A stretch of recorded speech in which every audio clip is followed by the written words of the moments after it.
ഒരു കൺഫെഷൻ പറയട്ടെ. നാളെ വേൾഡ് കപ്പ് ഫൈനലാണ്. എന്നോട് ചോദിച്ചാൽ പൊളിറ്റിക്സിൽ ഞാൻ സ്പെയിനിന്റെ ചില നിലപാടുകളെ റെസ്പെക്ട് ചെയ്യുന്നു. പക്ഷേ ഫുട്ബോൾ വന്നാൽ അർജന്റീന എന്നത് ഒരു സംസ്കാരമാണ്. അതാണ് എൻ്റെ കൺഫ്യൂഷൻ. ഇപ്പോൾ സോഷ്യൽ മീഡിയയിൽ ചിലർ പറയുന്നു ഈ രാജ്യം ഇതിനെ സപ്പോർട്ട് ചെയ്യുന്നു, ആ രാജ്യം അതിനെ സപ്പോർട്ട് ചെയ്യുന്നു. എനിക്ക് ഒരു ചോദ്യം, നമ്മൾ ഫുട്ബോൾ കാണാനാണോ അതോ UN സെക്യൂരിറ്റി കൗൺസിലിന്റെ മീറ്റിംഗിലാണോ ഇരിക്കുന്നത്? ഫുട്ബോളിനും പൊളിറ്റിക്സിനും ചിലപ്പോൾ ബന്ധമുണ്ടായേക്കാം.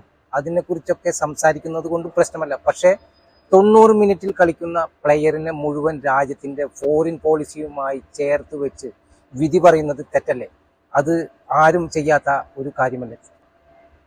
സ്പെയിൻ എനിക്ക് ഇഷ്ടമാണ്. അവരുടെ football philosophy, La Masia, ball possession, young talents, fearless football, ഇതൊക്കെ വളരെ ഇഷ്ടമാണ്. പക്ഷെ അർജന്റീന അത് ചരിത്രമാണ്. Maradona, Messi, passion, street football ലോകത്തെ മുഴുവൻ കരയിപ്പിക്കുകയും ചിരിപ്പിക്കുകയും ആനന്ദിപ്പിക്കുകയും ചെയ്യുന്ന ഫുട്ബോൾ കൾച്ചറാണ് അർജന്റീനയുടെ ഫുട്ബോൾ കൾച്ചർ. എൻ്റെ പൊസിഷൻ വളരെ സിമ്പിളാണ്. പൊളിറ്റിക്കൽ ഒപ്പീനിയൻസ് വേറെ, ഫുട്ബോൾ ഇമോഷൻസ് വേറെ.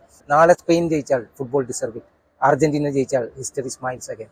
പക്ഷെ ഒരു കാര്യം, ഫുട്ബോൾ ജയിക്കട്ടെ, ഫുട്ബോളിലെ പൊളിറ്റിക്സ് ജയിക്കാതിരിക്കട്ടെ. At the end of the day ജേഴ്സിയുടെ നിറം മാറാം, പക്ഷേ ഫുട്ബോളിനോടുള്ള പ്രണയം അത് മാറാതിരിക്കട്ടെ.